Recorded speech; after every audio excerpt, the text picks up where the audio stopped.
প্রিয় ছাত্রছাত্রী যারা ক্যালকাটা ইউনিভার্সিটিতে 2024 সালে ফার্স্ট সেমিস্টারে অ্যাডমিশন নিয়েছো এবং তোমাদের সাবজেক্ট হিসেবে এডুকেশন জেনারেল আছে কিংবা যাদের এডুকেশন অনার্স রয়েছে অর্থাৎ CC1 বা DSCC1 এবং যারা MDC কোর্সে বা মাইনর সাবজেক্ট হিসেবে রেখেছো তাদের জন্য এই ভিডিওতে আমি আলোচনা করব এডুকেশন পেপারটি। এটি লাস্ট মিনিট সাজেশান। এই পেপারের প্রশ্নপত্রের কাঠামোটি আলোচনা করে দিচ্ছি। 10 মার্কের 3টি প্রশ্নের উত্তর দিতে হবে, 5 মার্কের 5টি প্রশ্নের উত্তর দিতে হবে এবং 2 মার্কের 5টি প্রশ্ন। এই হলো মোট 75 মার্কসের প্রশ্ন হবে। ভিডিওটি প্রথম থেকে শেষ পর্যন্ত স্কিপ না করে দেখতে থাকো, তাহলে অনেক টিপস তোমরা পাবে, নাহলে সেগুলো অ্যাভয়েড করলে বিশেষ ফল কিছু হবে না। প্রথমে 10 মার্কের জন্য যে প্রশ্নগুলো তোমরা তৈরি করবে, একজন আদর্শ শিক্ষকের গুণ ও তার কার্যাবলী আলোচনা করো। ভেরি ইম্পর্ট্যান্ট প্রশ্ন।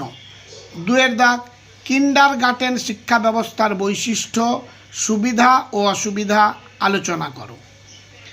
3 দাগের প্রশ্ন, মন্টেসরি শিক্ষা ব্যবস্থার বৈশিষ্ট্য, সুবিধা ও অসুবিধা আলোচনা করো। 4 দাগের প্রশ্ন, শিক্ষার্থীর ওপর বংশগতি ও পরিবেশের প্রভাব আলোচনা করো। 4 দাগের প্রশ্নটিও ভেরি ইম্পর্ট্যান্ট প্রশ্ন। 5 দাগ, এটিও খুব ইম্পর্ট্যান্ট। ডেলর্স কমিশনের মতে আধুনিক শিক্ষার লক্ষ্য আলোচনা করো। 6 দাগের প্রশ্ন, প্রথাগত ও অপ্রথাগত প্রথা বহির্ভূত শিক্ষা ব্যবস্থার তুলনামূলক পার্থক্য আলোচনা করো। 7 দাগের প্রশ্ন, কিন্ডারগার্টেন ও মন্টেসরি পদ্ধতির মধ্যে পার্থক্য লেখো। 8 দাগের প্রশ্ন, শিক্ষার সংকীর্ণ ও ব্যাপক অর্থের মধ্যে পার্থক্য লেখো। এই হলো 10 মার্কের জন্য প্রশ্ন। প্রতিটি বাছাই করা প্রশ্ন কমন তোমরা 3টে অবশ্যই পাবে, তাই প্রতিটি বাছাই করা প্রশ্ন ভালোভাবে তোমরা তৈরি করবে। আবার বলছি, 10 মার্কের জন্য যে প্রশ্নগুলো সবচেয়ে বেশি গুরুত্বপূর্ণ, পরীক্ষায় আসার সম্ভাবনা 100%, সেগুলো আরেকবার বলে দিচ্ছি। 1 দাগের প্রশ্ন, একজন আদর্শ শিক্ষকের গুণ ও কার্যাবলী আলোচনা করো। 2 দাগের প্রশ্ন, কিন্ডারগার্টেন শিক্ষা ব্যবস্থার বৈশিষ্ট্য, সুবিধা অসুবিধা আলোচনা করো। 3 দাগের প্রশ্ন, মন্টেসরি শিক্ষা ব্যবস্থার বৈশিষ্ট্য, সুবিধা অসুবিধা আলোচনা করো। 4 এবং 5, অর্থাৎ 4 রয়েছে শিক্ষার্থীর ওপর বংশগতি পরিবেশের প্রভাব আলোচনা করো এবং 5 দাগে ডেলর্স কমিশনের মতে আধুনিক শিক্ষার লক্ষ্য আলোচনা করো।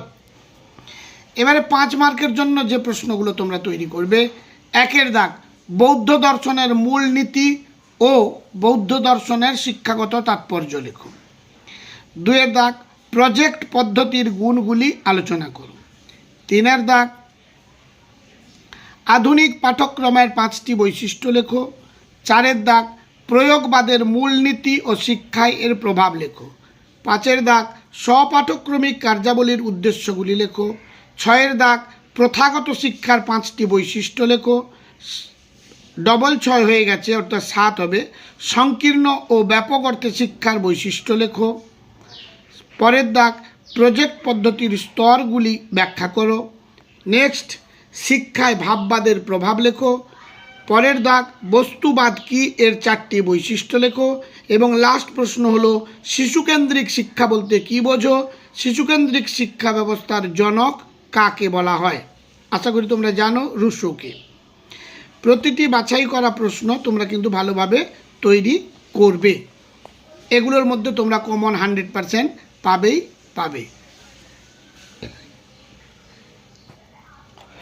যারা চ্যানেলে নতুন তারা চ্যানেলটিকে সাবস্ক্রাইব করে পাশের বেল আইকনটি ক্লিক করে রেখো। তোমারই প্রয়োজনীয় কোনো ভিডিও আপলোড করলে সঙ্গে সঙ্গে তার নোটিফিকেশান পেয়ে যাবে। আমার এই ক্ষুদ্র ইউটিউব চ্যানেলটিকে তোমরা উৎসাহিত করবার জন্য একটা লাইক অন্তত করে দেবে। আজ তাহলে এই পর্যন্ত, দেখা হবে পরবর্তী ভিডিওতে।